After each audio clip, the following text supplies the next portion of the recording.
वर्णिवेशरमणीय दर्शनं मन्दहासरुचिराननाम्बुजं पूजितं सुरनरोत्तमैर्मुदा धर्मनन्दनमहं विचिन्तये। असतो मा षड्गमय तमसो मा ज्योतिर्गमय मृत्युर्मा अमृतं गमय। ओम शांति शांति शांति। अस्मद्गुरुसमारम्भां नाथयामुनमध्यमां लक्ष्मीवल्लभपर्यन्तां वंदे गुरु परंपरा।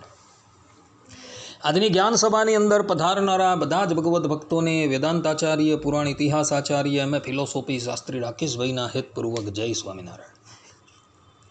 ભક્તો, આજની આ જ્ઞાન સભાની અંદર આપણે બધા શ્રીમદ ભાગવતના દસમ સ્કંદના પ્રથમ અધ્યાયની અંદર કશ્યપ અને અદિતિ ભૂતલ લોક પર યદુકુળમાં દેવકી અને વસુદેવ રૂપે શા માટે પ્રગટ થયા, એ લોકોના પ્રગટ થવાની અંદર કયું કારણ જવાબદાર હતું, એ બાબતની અંદર આપણે થોડી વાત શ્રવણ કરીશું. તો બધા શ્રોતાઓ આ કથા જે છે એ એકાગ્ર મને કરીને શ્રવણ કરે. શ્રીમદ દેવી ભાગવતની અંદર ચતુર્થ સ્કંદ 1 થી 3 અધ્યાયની અંદર એક કથા આવે છે. એક સમયની વાત હતી, બ્રહ્માજીના પૌત્ર કશ્યપ ઋષિ એક યજ્ઞનું અનુષ્ઠાન કરવા માટે તૈયાર થયા અને એને માટે એઓએ એક દિવ્ય ગાયની આવશ્યકતા હતી. કશ્યપ ઋષિને ખબર પડી કે આ દિવ્ય ગાય જે છે એ વરુણ દેવતાની પાસે છે. એટલે કશ્યપ ઋષિએ વરુણ દેવતાને વિનંતી કરી કે હે વરુણદેવ, તમે કૃપા કરીને તમારી પાસે જે દિવ્ય ગાય જે છે એ અમને પ્રદાન કરો. ઋષિની પ્રાર્થના સાંભળી વરુણ દેવતાએ પોતાની પાસે જે દિવ્ય ગાય હતી એ કશ્યપ ઋષિને પ્રદાન કરી. ત્યારબાદ વિધિ વિધાનથી યજ્ઞનું કાર્ય જે છે એ પૂર્ણ થયું. યજ્ઞનું કાર્ય પૂર્ણ થયું છતાં પણ કશ્યપ ઋષિ અને એમના ભાર્યા અદિતિ અને કદ્રુ જે છે એ વરુણ દેવતાને એની ગાય જે છે એ પરત કરતા નથી. વરુણ દેવતા વારંવાર આવીને કહે છે કે હે ઋષિ, કૃપા કરીને આપ અમને અમારી ગાય જે છે એ પ્રદાન કરો, પરંતુ કશ્યપ ઋષિ અને એના ભાર્યા જે છે એ ગાય જે છે એ પ્રદાન નથી કરતા. વરુણ દેવતા કહે છે કે હે ઋષિ, આ ગાયના અભાવની અંદર એના બાળકો જે છે એ અત્યંત દુઃખી થઈને ડકાર કરતા રહે છે, તો કૃપા કરીને આ ગાય જે છે એ અમને પરત કરો. પરંતુ ઋષિ જે છે એ ગાય પરત નથી કરતા. એટલે વરુણ દેવતા જે છે એ ક્રોધાયમાન થઈ જાય છે અને કશ્યપ ઋષિને શાપ આપી દે છે કે હે ઋષિ, તમે આ પ્રમાણે અનીતિથી મારી ગાય જે છે એ હડપ કરી દીધી છે, માટે જાઓ, હું તમને શાપ આપું છું.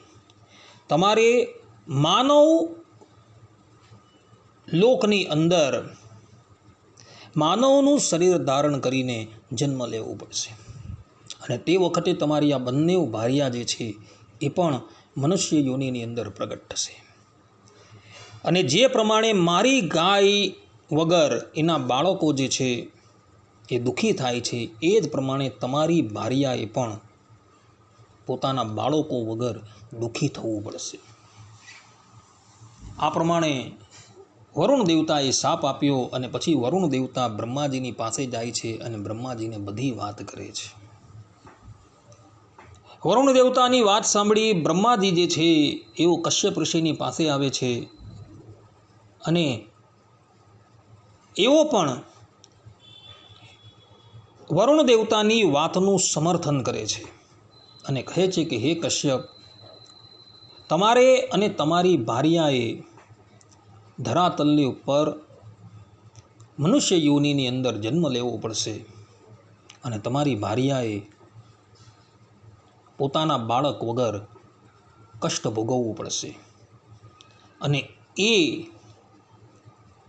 કારાગારની અંદર જ કષ્ટ વેઠતી થકી ત્યાં જ રહેશે. આ પ્રમાણે બ્રહ્માજીએ પણ કશ્યપ ઋષિને શાપ આપી દીધો અને એઓ પોતાના લોકની અંદર સિધારી ગયા. અને તે પછી કશ્યપ ઋષિ જે છે એ પોતાની બંને ભાર્યાઓ સાથે આ શાપવશ મનુષ્ય યોનિની અંદર જન્મ લે છે અને ત્યાં વસુદેવ અને દેવકીના લગ્ન થાય છે અને દેવકીએ પૂર્વજન્મની અંદર જે વરુણ દેવતાએ અને બ્રહ્માજીએ શાપ આપેલો હતો તે અનુસાર પોતાની સન્મુખ જ પોતાના બાળકોને મરતા જોવા પડેલા હતા. આ પ્રમાણેની કથા ભક્તો અહીં દેવી ભાગવતની અંદર જોવા મળે છે. કહેવાનું તાત્પર્ય એ છે, કશ્યપ ઋષિએ જો અનીતિ કરી તો એ અનીતિના ફલરૂપે એમણે મનુષ્ય લોકની અંદર પ્રગટ થવું પડ્યું. અર્થાત કે મનુષ્ય લોકની અંદર વસુદેવ રૂપે એમણે પ્રગટ થવું પડ્યું અને એના ભાર્યા જે છે અદિતિ તેઓએ દેવકી રૂપે પ્રગટ થવું પડ્યું અને એમના બીજા ભાર્યા જે કદ્રુ હતા એમણે પણ કુરુકુલની અંદર બાહલિકના ઘરે જન્મ લેવો પડ્યો.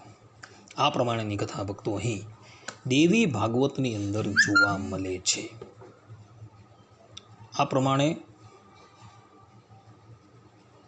મારું આ પ્રવચન જે છે એ અહીં હું પૂર્ણ કરું છું. સર્વે સંતુ નિરામય, સર્વે સુખીનો ભવંતુ, સર્વે ભદ્રાણી પશ્યંતુ, મા કશ્ચિત દુઃખ ભાગ ભવેત. અસ્તુ. જય સ્વામિનારાયણ.